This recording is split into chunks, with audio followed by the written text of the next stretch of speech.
আসসালামু আলাইকুম এভরিওয়ান, কেমন আছেন সবাই? সকলকে রামাদান মোবারক। আজকের ভিডিওটি প্রোটিন সালাদ নিয়ে। যারা খাবার বিষয়ে অধিক স্বাস্থ্য সচেতন, আজকের ভিডিওটি খুবই গুরুত্বপূর্ণ হতে যাচ্ছে তাদের জন্য। তাই সম্পূর্ণ ভিডিওটি দেখার অনুরোধ রইল।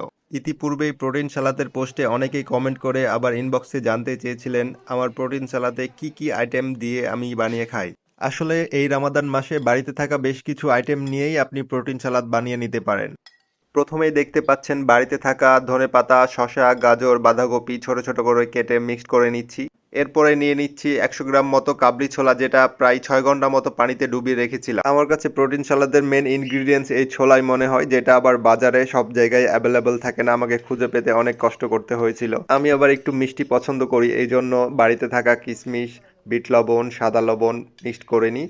তারপরে আবার অর্ধেক লেবুর রস অ্যাড করি। প্রোটিন সালাদের আরেকটি মেন ইনগ্রিডিয়েন্টস কাজু বাদাম আমার কাছে মনে হয় অলরেডি শেষ হয়ে গিয়েছিল, তাই আজকে অ্যাড করতে পারিনি। আমি আজকে 3 জনের খাবার মতো প্রোটিন সালাদ বানাচ্ছিলাম। দেখতেই পাচ্ছেন 2টা সিদ্ধ ডিম কেটে রেখেছি। খাবার ঠিক আগ মুহূর্তে ছোট ছোট করে কেটে মিক্সড করে নেব। রামাদান মাসের ইফতারে প্রোটিন সালাদ হতে পারে আপনার বেস্ট মেনু। প্রত্যেকটা আইটেম দেবার সাথে সাথে বেশ কিছু সময় নিয়ে এভাবে মিক্সড করে নিতে হবে।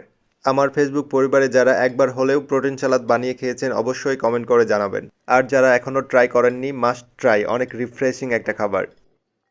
পরিশেষে প্রোটিন সালাদকে আরও বেশি মুখরোচক করে তোলার জন্য 1 চামচ হোমমেড চাট মশলা দিয়ে নিলাম। এরপরে ভালো মতো নেড়ে মিক্সড করে নিচ্ছি। আমরা সকলেই জানি যে কোনো স্যালাড বানানোর কিছুক্ষণের মধ্যে খেয়ে নিলেই বেশ টেস্টটা পাওয়া যায়, আদারওয়াইজ সালাতে দেওয়া লবণের জন্য পানি ছেড়ে দিবে, তখন অনেকটা টেস্টলেস মনে হবে।